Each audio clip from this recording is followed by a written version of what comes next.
Assalamualaikum warahmatullahi wabarakatuh. Puja dan puji syukur kita sanjungkan kehadirat Allah Rabbul Izzati. Limpahan selawat serta salam kita kirimkan kepada junjungan kita Nabi Muhammad SAW. Pada pendengar yang beriman, adapun hal-hal yang membatalkan wudhu adalah sebagai berikut.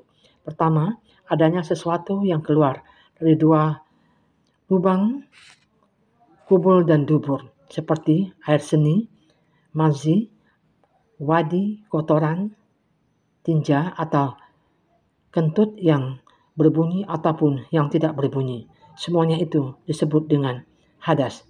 Dan yang dimaksud oleh Rasulullah SAW dalam sabdanya, Allah tidak akan menerima sholat salah seorang dari kalian jika dia berhadas sehingga dia berwudu terlebih dahulu. Kemudian yang kedua, tertidur lelap. Jika pelakunya itu tertidur dalam keadaan berbaring berdasarkan sabda Rasulullah SAW, mata itu adalah tali pengikat dubur. Maka barang siapa yang tertidur, hendaklah ia berwudu. Yang ketiga, tertutupnya akal dan hilangnya perasaan kesadaran. Sebab pingsan, mabuk atau gila, karena saat akal itu tertutup, niscaya seseorang tidak akan mengetahui apakah wudunya itu batal dengan keluarnya kentut misalnya atau tidak. Yang keempat, memegang kemaluan dengan bagian dalam telapak tangan serta jari-jari tangan berdasarkan sabda Rasulullah. Barang siapa yang memegang kemaluannya, hendaklah ia tidak sholat sehingga berwudu terlebih dahulu. Yang kelima, murtad misalnya mengatakan sesuatu perkataan yang menyebabkan kufur. Jika seseorang mengatakan perkataan itu, niscaya wudunya dihukumi batal dan seluruh amal ibadahnya terhapus berdasarkan firman Allah Surah Az-Zumar ayat 65. Jika kamu mempersekutukan Allah, niscaya akan terhapus amalmu dan tentulah kamu termasuk orang-orang yang merugi. Yang keenam, memakan daging unta berdasarkan pertanyaan seseorang sahabat kepada Rasulullah. Apakah kami harus berwudu karena makan daging unta, makan daging domba? Rasulullah menjawab, jika kamu berkenan. Sahabat tadi bertanya kembali, apakah kami harus berwudu ya Rasulullah? Rasulullah menjawab, ya benar. Akan tetapi, menurut mayoritas sahabat tidak berpendapat harusnya berwudu sehabis memakan daging untuk daging unta karena hadis yang memerintahkannya dibatalkan keutamaan hukumnya. Juga menyorot mayoritas sahabat tidak berwudu setelah memakan daging unta, termasuk Khulafaur Rasyidin yang 4. Kemudian yang ketujuh, menyentuh wanita disertai syahwat birahi, karena menginginkan syahwat itu sama seperti adanya syahwat tersebut yang membatalkan wudu dengan dalil bahwa seorang yang menyentuh kemaluan diperintahkan berwudu. Karena menyentuh kemaluan dapat membangkitkan syahwat.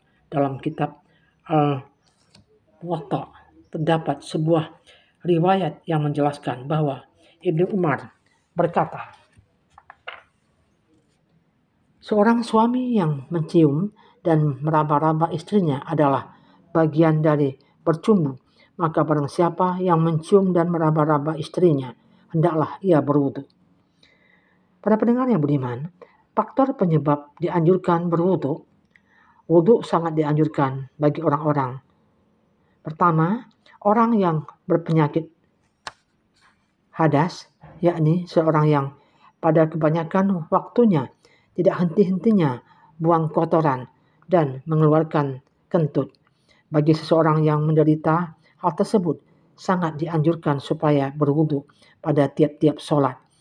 Dianalogikan kepada seorang wanita yang mengalami istidhah, terus-menerus mengeluarkan darah penyakit dari vaginanya.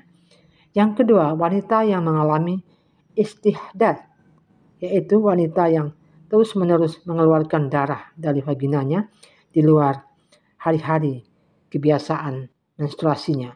Bagi seorang wanita yang menderita hal tersebut, sangat dianjurkan supaya berwudu pada tiap-tiap sholat, sebagaimana layaknya seorang yang berpenyakit hadas, didasarkan kepada sabda Rasulullah yang ditunjukkan kepada Fatimah binti Abi Hubaishi